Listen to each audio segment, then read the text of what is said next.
Halo, perkenalkan nama saya Elizabeth Pramesti. Saya dari Politeknik Pratama Mulia Surakarta. Di video kali ini, saya ingin menjelaskan tentang Supply Chain Management atau yang sering disebut SCM. Untuk itu, langsung saja. Yang pertama, pengertian SCM, Supply Chain Management, atau yang seringkali disebut dengan SCM, adalah suatu rangkaian aktivitas bisnis yang dijalankan mulai dari tahap perencanaan hingga tahap distribusi produk untuk mengoptimalkan sumber daya yang dikeluarkan oleh perusahaan. Tujuan SCM adalah menyelaraskan, mengelola, mengkoordinasikan setiap permintaan dengan pasokan barang yang ada. Jadi tujuan SCM itu sebagai sarana untuk mengkoordinasikan setiap permintaan dari customer yang ada di perusahaan kita. Fungsi SCM yang pertama adalah mengubah barang baku mentah menjadi barang jadi yang diperlukan untuk memenuhi kebutuhan konsumen. Yang kedua, sebagai alat untuk melakukan mediasi pasar, di mana dapat menghubungkan perusahaan dengan distributor produk tersebut. Yang ketiga, mampu untuk memastikan dan mengelola pembiayaan terkait dengan survei pasar, perencanaan produk, hingga biaya lain di luar pembayaran fisik. Tahapan SCM ada 7. Yang pertama ada customer atau pelanggan atau konsumen. Yang kedua ada planning atau persiapan, perencanaan. Yang ketiga ada purchasing atau transaksi. Yang keempat ada inventory atau bahan baku. Yang kelima ada production atau produksi. Yang keenam ada delivery atau pengiriman. Dan yang ketujuh atau yang terakhir ada return atau pengembalian. Dari ketujuh tahap tersebut, kita akan membahasnya satu persatu.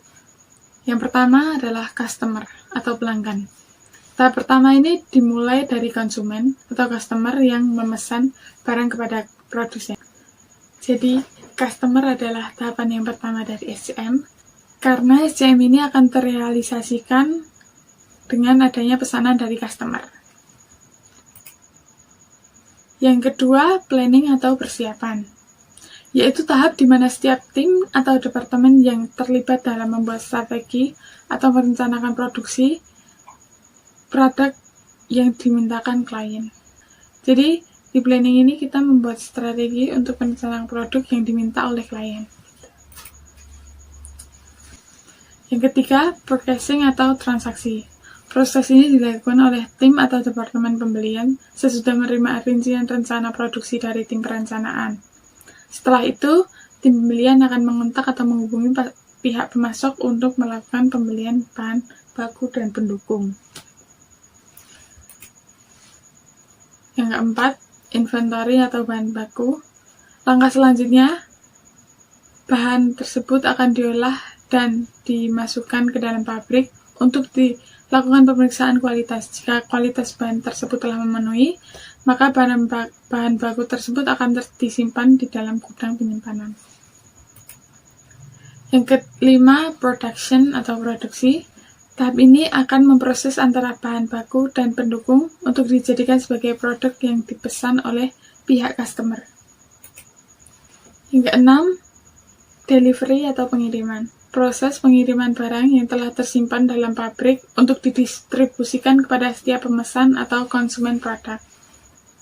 Dan yang terakhir, return atau pengembalian.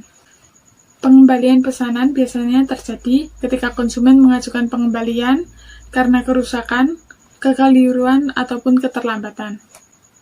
Proses ini melibatkan beberapa aktivitas seperti pemeriksaan kondisi produk, otorisasi pengembalian, penggantian produk, dan penjadwalan pengiriman pengembalian uang.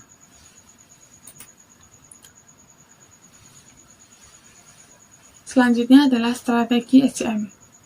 Yang pertama adalah membangun hubungan baik dengan pemasok bahan baku.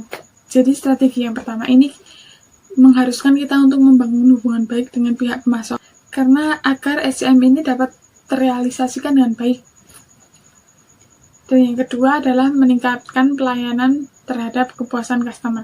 Itu penting, karena apabila customer sudah puas terhadap pelayanan kita, itu kan customer bakal cerita sama kayak teman-temannya gitu kan. Teman-temannya, wah di perusahaan A pelayanan mereka bagus banget. Kita direkomendasikan secara gratis melalui customer-customer yang menerima pelayanan-pelayanan yang terbaik dari perusahaan kita. Selanjutnya adalah manfaat SCM. Yang pertama adalah menjaga hubungan bisnis antara perusahaan terkait. Yang kedua adalah menjaga kepuasan dari customer. Yang ketiga, mencapai efisiensi biaya pada seluruh tahapan. Dan yang terakhir, memenangkan persaingan pasar. Sekian penjelasan saya tentang SCM, Supply Chain Management. Jadi kesimpulan dari saya, SCM ini adalah suatu rangkaian kegiatan aktivitas bisnis yang dimulai dari tahap perencanaan hingga tahap pendistribusian produk kepada customer. Terus tahapan SCM sendiri ada 7, tadi sudah saya sebutkan.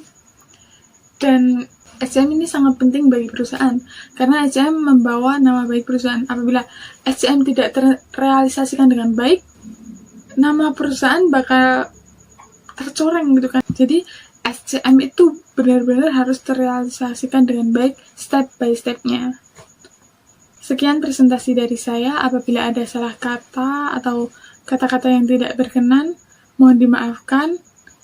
Sekian dan terima kasih.